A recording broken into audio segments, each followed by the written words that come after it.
dandi kalona magesa ke warake amalake ashoreto nilake dandi kalona magesa ke warake ilmanza ku atuame amalake kanin kote kanin mese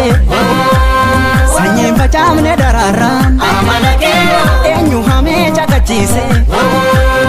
ina ambondu mesaho amalake begi iranga kawesa najala nanu murtesi amalake ani pedul moda besa amalake wanu biko ya osake shakarira na mabasa ke warake amalake wanu biko ya osake shakarira na mabasa ke warake badda gufararo bejiga karaju pelolani ilala chata de milatu narabamti garani jibakle zirazu jiga munyone bokarsis ano jibasimbe kulatu hidirana barsis mure ni jara jiga akabine sinsene shore akabine sinsene hate silala jiga hate silala shore akana ganim benye farda biraga mada abba makoti maka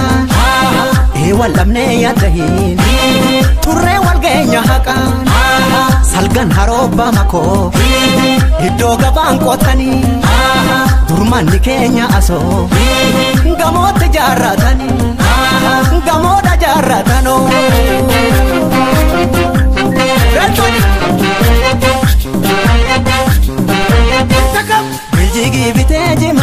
Biljigi biteji mani ya darato kawe bitu gafaro ya tufata waridu bagamu kama ifata na mibaratabu kankonko ni famurumbe kankuntu ni karae boya darane jalana jalu sororo suje chana fena kalaru tese kita fena tu mesuna tese kote duda ya te kuno kote duda ya te kesa ya darato lagarre dulontu deda hamadu jeta manana jelata sina molado moritina nata nada ba wakatini naraturte wakatini ya darato na wamatu zinareda asa mehubat asa mehubat asa mehubat asa mehubat wala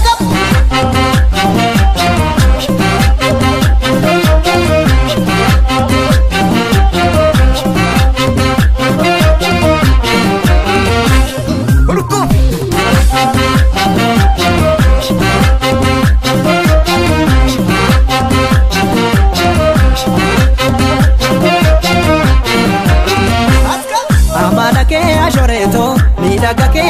dandi kalona magesa ke warake amalake ashoreto midagake dandi kalona magesa ke warake mandi kenya garagoro amalake indi amma galitida ya bachana tikoto amalake ifulenga magilentoda wadi soraro mirobe amalake direnchini lon tudeda tuman ko tunalali amalake sinara usinarada amalake wano piko ya ofsake karabachona mabasa ke warake amalake wano piko ya ofsake karabachona mabasa ke warake jamanu le ganani shari me akamina dem barku jalalati Chakasi sifanam Abbi churra marmara Narradum te kobenko Kurtem kara hirtare lattu Ano suma avdinko Ege adda taboni jiga Lakudal tere kontala Lakudal tere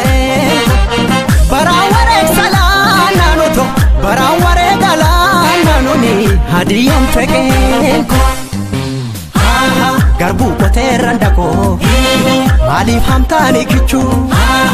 oto jiru walamne navla galab damichu sawantu hora duga anonu karri tokko